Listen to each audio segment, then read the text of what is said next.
안녕하십니까. 신의균의 군사TV 디펜스 브리핑입니다. 자, 오늘도 아주 중요한 군사 무기 관련 소식 알려드릴 텐데요. 자, 여러분들 잘 아시는 그 미국의 101 공수사단, 아주 유명한 공수사단이죠. 라이언 일병구하기, 밴드 오브 브라더스 등의 그 라이언이 소속해 있던 이 사단, 밴드 오브 브라더스의 이 주인공 사단, 이 부대가 지금 이 우크라이나 국경 지역에 들어가 있습니다. 그런데 이 사단장이 지금 바로 전화 오면 바로 투입한다, 우크라이나전으로 라는 이야기를 했습니다. 그것도 성명서를 통해서 했는데 왜 이런 이야기를 하는지, 어떤 일이 있는지 보겠고요. 그리고 일본이 국방비를 2배로 증액한다 라고 발표를 한 이후에 정말 폭주하고 있는데, 제가 이 밀리터리 마니아의 한 사람으로서 이 국방비를 이렇게 많이 증액하는, 그래서 자기들 하고 싶은 거 다 하는 이 모습이 참 부럽습니다. 그래서 어떤 무기를 또 지금 이렇게 대폭 확장을 하는지 보도록 하겠습니다. 신의균의 군사TV 구독, 알림, 좋아요 눌러주십시오.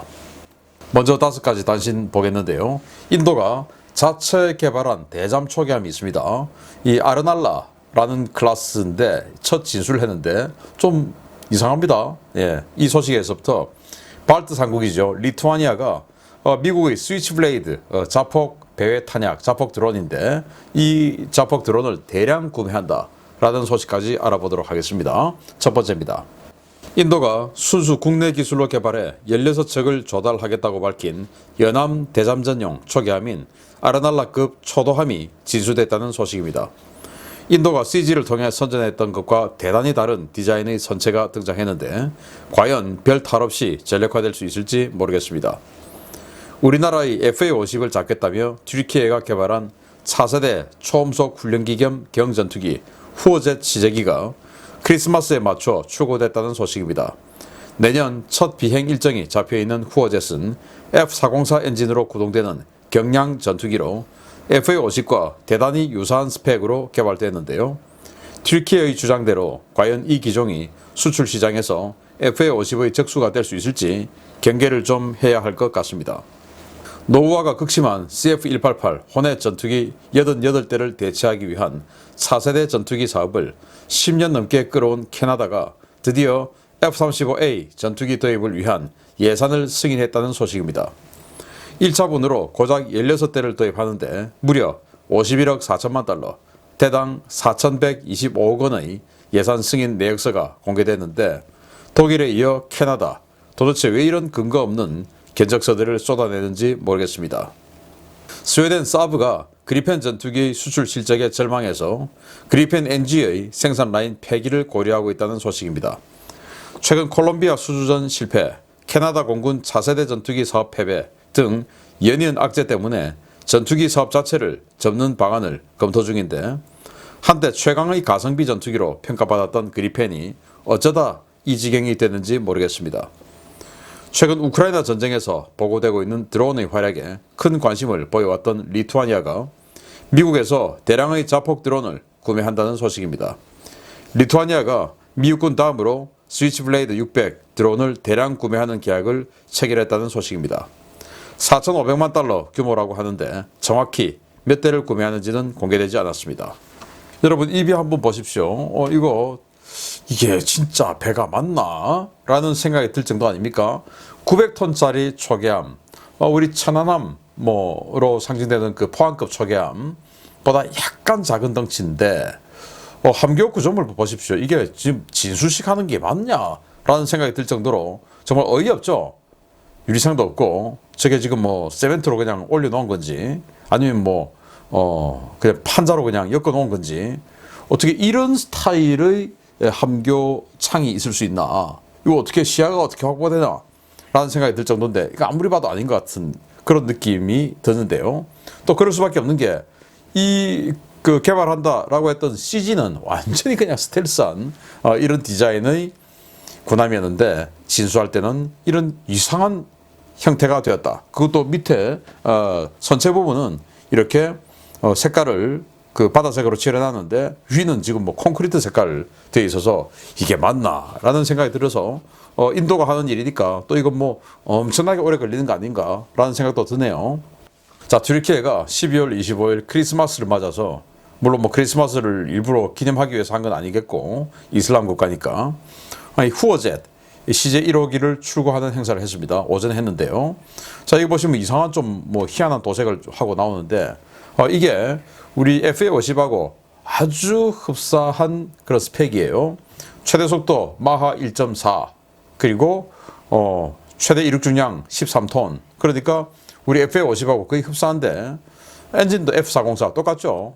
그래서 이제 FA50이 완전 히트 치니까 자기네들도 한번 그 시장을 경쟁 한번 해보겠다 이건 것 같은데 말레이시아 경전투기 사업에서 후어젯 제시를 했지만 시제기도 안 나와 있는 거 좀 뭐하냐 해서 이제 1차 탈락을 했던 바로 그 비행기인데 이제 시제기를 냈으니까 뭐 내년 내후년부터 본격적으로 우리 FA50에 경쟁하겠다라고 하는데 우리 FA50 카이 이 후어젯이 어떻게 나오는지 잘 보고 우리는 한 발 앞서가는 개량을 해야 되겠다라는 생각이 드네요. 자, 캐나다. 자, 희한합니다. 이 캐나다는 JSF 프로그램, 그러니까 F-35를 개발할 때 그때 공동개발국 중에 하나였어요. 그런데 이 캐나다는 좌파 PC주의 정권이 들어서 가지고 야, 미국하고 하지 말자 뭐 이래가지고 그동안 이 F-35를 도입 안 하는 쪽으로 뭐 어마어마하게 여론몰이를 했었습니다. 그래서 우리 한국 FX 사업할 때도 야, 캐나다도 안 하는데 지금 우리가 왜 하냐, 저 F-35 저거 못 쓸 전투기다 하고 이런 여론몰이 하는 수단으로 이용됐던 그 소재로 이용됐던 캐나다. 그런데 결국 이제 F-35 하기로 했어요. 여론에 밀려서. 그런데 하기는 또 싫은 거죠. 그래서 자기네들은 이 F-35 대당 예산을 4,125억 원이다. 그래서 지금 이 F-18 전투기 A형 그 엄청나게 오래된 거 그거 88대 가지고 있는데 이걸 1대1로 대체하기로는 지금 원안을 가지고 있는데 그중에 첫 번째 초도 물량으로 16대 하는데 4,125억 원을 책정했다 라고 발표를 한 겁니다. 그러면 국민들은 야, 전투기가 무슨 4,125억 원이야, 무슨 군함보다 비싸냐 한 척에, 이렇게 될 수 있죠. 그래서 반대 여론을 일으킬 수 있죠. 그런데 지난달에 독일도 똑같이 하지 않습니까? 3,900억 원 이렇게 이야기를 해놓고 실제 미국이 DSCA에서 자, 협상 스타트 가격 3,100억 원 이렇게 했지 않습니까? 독일은 자기네들은 야, 이거 3,900억 원이야 F-35라고 언론 플레이 쫙 해가지고 이 국방부부터 시작해가지고 에어버스가 이제 독일에 있으니까 로비를 많이 먹었겠죠. 그래서 이 홍보를 해왔는데 미국에서 3,100억 원 협상 스타트. 그러면 통상 이제 50에서 60% 가격으로 가격 결정이 되니까 뭐 끼케야 한 2,000에서 2,100억 원, 또 싸면 한 1,800억 원 이 정도 구입할 거 아니겠습니까? 그걸 갖다가 독일은 3,900억 원이라고 뻥을 쳤는데 여기는 한술 더 떠서 4,125억 원 해서 캐나다 국민들 아무것도 모르는 가작의 붕어 가붕개들 이렇게 들고 일어나라고 그래서 반미하라고 펌프질 하는 것 같다. 수상합니다. 자, 스웨덴 사브에서 만든 이 그리펜 전투기입니다. 한때는 F-16보다 싼 가격 그리고 F-16에 필적하는 성능 이렇게 해서 가성비 전투기로 각광을 받았었는데 이게 이제 세월이 가면서 NG급으로 업그레이드를 하고 에이서 레이더 장착하고 엔진 더 강력한 것 장착하고 뭐 이러다 보니까 가격이 올라버렸죠. 그래서 F-16에 필적하는 가격, 그렇지만 F-16보다는 소폭 떨어지는 성능, 그리고 미국과는 비교할 수 없는 외교적 지원 이런 것들 때문에 이제는 시장의 외면을 받고 있는 전투기가 되어버렸습니다. 그래서 아무 데도 안 팔리는 거죠. 현재 이 브라질의 라이센스 36대 생산하는 거 그것뿐입니다. 그러다 보니까 자꾸 이제 지니까 야, 이거 그냥 전투기 접자. 그래서 브라질에 지금 라이센스 하느라고 라인가 있으니까 그걸로 그냥 접자. 이런 논의가 나온다라는 겁니다. 자, 그리펜이 이렇게 망하네요. 그래서 F-16을 저렇게 오랫동안 끌고 갈지 누가 알았겠습니까? F-16하고 완전히 그냥 이 겹치는 그런 클래스는 안 되겠다. F-16은 넘어설 수가 없다. 라는 생각이 드네요. 자, 리투아니아가 스위치블레이드 600, 스위치블레이드는 300이 있고 600이 있는데 300은 좀 작은 거, 600은 좀 큰 거. 크다는 것은 위력이 좀 세고 멀리 날아간다. 그 말이 되겠죠. 자폭 드론입니다. 지금 우크라이나에서 샤히드 136, 뭐 란셋, 뭐 그런 것들처럼 그 러시아가 쓰고 있는 거 그런 건데 대량으로 구매했다. 이거 우크라이나 좀 보면서 야, 이런 무기 꼭 필요하네. 라는 생각들이 드는 무기 체계들 많이 있죠. 이런 드론을 소국인 리투아니아도 많이 구매했다라는 거죠. 왜냐? 바로 그냥 옆에 러시아에 있으니까 급하죠. 자, 이런 소식 바탕으로 주요 소식 들어갑니다. 첫 번째입니다. 일본이 이지스 어쇼 시스템 육상 설치 좌절 이후 대안으로 추진 중인 이른바 이지스 시스템 탑재함의 첫 번째 공식 CG가 발표됐습니다. 기존 마야급 구축함을 기반으로 만톤급 안팎의 소형화 버전이 거조될 것이라는 방위성 발표와 달리 원안인 2만톤급 덩치로 갈 가능성이 커졌다는 평가가 쏟아지고 있습니다.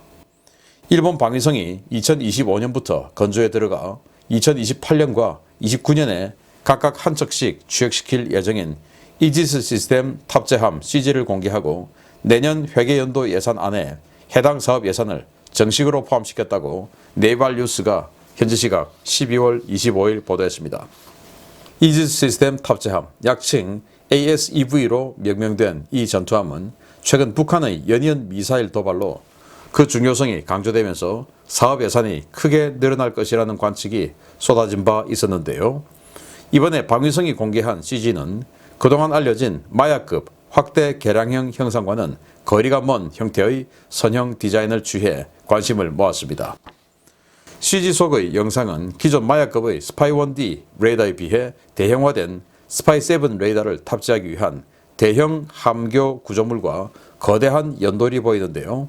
CG 속의 선박은 마크 41 수직 발사기 8연장 세트가 함수 부분에 6개, 후방 헬기 경납고 상부에 4개가 식별되고 있습니다.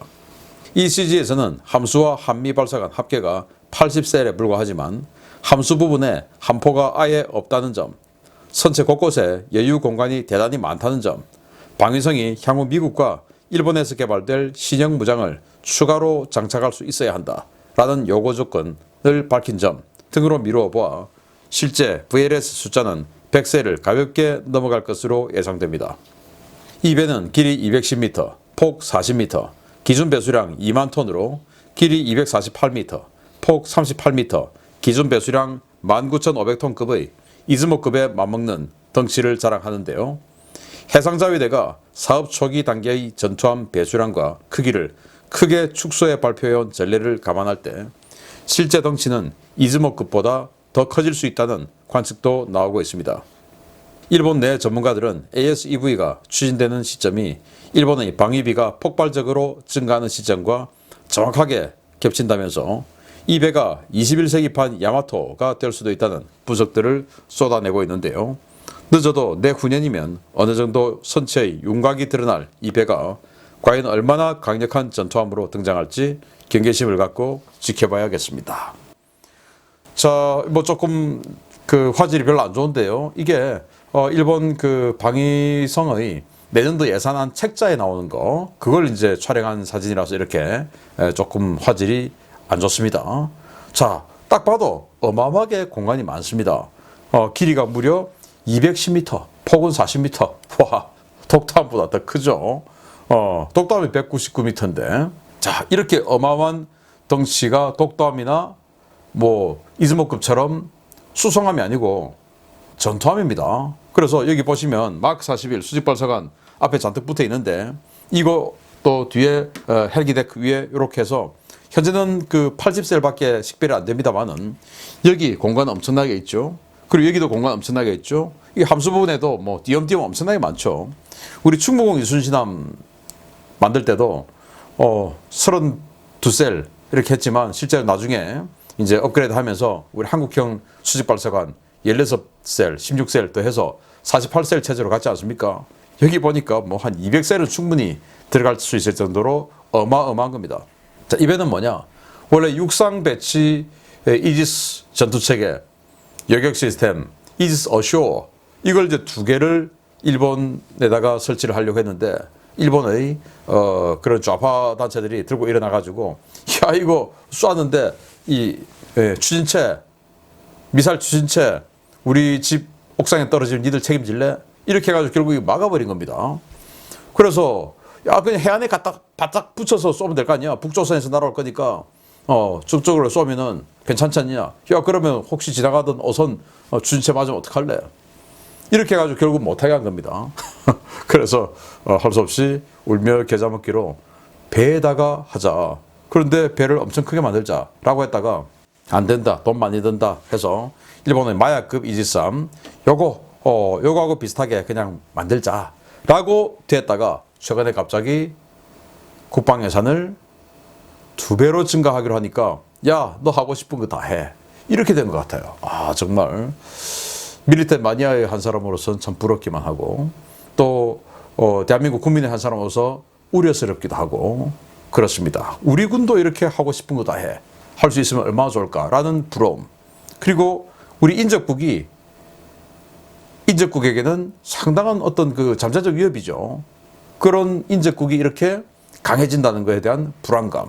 이런 게 있습니다. 그럼 일본이 이렇게 강해지는 그 원죄는 누구냐? 북한이죠. 북한이야말로 가장 친일파들이 아니냐. 일본을 강하게 만들어주니까. 그리고 일본을 이렇게 강하게 만드는데 또 일조한 게 우리 한국이 미국하고 훈련을 안 해주니까. 그래서 한국을 파트너에서 제외하고 일본을 더 강하게 끌어당겨야 되니까 일본을 이렇게 강하게 무장시키도록 푸시를 해준 미국이죠. 그래서 일본이 이렇게 강하게 되고 있는 데는 북한 그리고 한국 정부는 미국하고 동맹관계가 틀어지면서 그런 것이다 라고 볼 수 있는데 아무튼 걱정스럽습니다. 자, 미국의 101 수사단 밴드 오브 브라더스 주인공 보겠습니다. 현재 루마니아 동부 국경 지역에 파견되어 우크라이나 비상사태에 대비하고 있는 미군 최정예 공수부대 제101 공수사단이 또 우크라이나 출동 준비가 완료됐다고 밝혀 주목됩니다. 러시아군의 동계 대공세설, 몰도바 침공설 등이 돌고 있는 가운데 나온 것이어서 가볍게 흘려들을 이야기는 아닌 것 같습니다. 현재 루마니아에 배치된 제101 공수사단의 병력은 약 5천여 명이며 이 최정예 공수부대는 전화 한 통이면 즉각 우크라이나에 들어갈 준비가 되어 있다고 조셉 P. 맥기 101 사단장을 인용해 불가리안 디펜스가 현지 시각 12월 25일 보도했습니다. 맥기 소장은 성명서를 통해 내 병사들은 앞으로 무슨 일이 벌어지든 국방부에서 내려온 모든 임무를 기꺼이 수행할 것이다 라며 101 사단은 그 어떠한 상황에도 대응할 준비가 되어 있다 라고 밝혔습니다.